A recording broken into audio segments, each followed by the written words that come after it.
അലിയാരുടെ ഓമന ബീവി, നബി തങ്ങളുടെ ഫാത്തിമ ബീവി, അൻപെഴും മെക്കയില്ലാവ് കണ്ട് തക്ബീർ വിളിക്കാനായി മണലോട് മണൽക്കാട്ടിൽ അത്തറിൻ കാറ്റു വന്നു.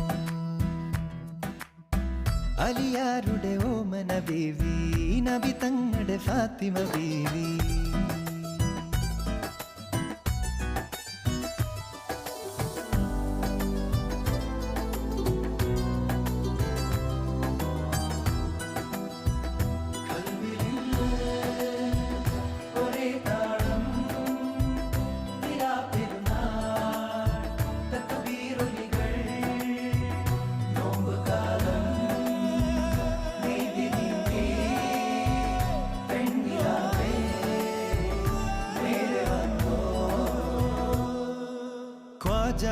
മെഹബൂബിൻ തിരുവരുളാലേ രാവേറെ ചൊല്ലാൻ 1000 തഹ്ലീലുകൾ.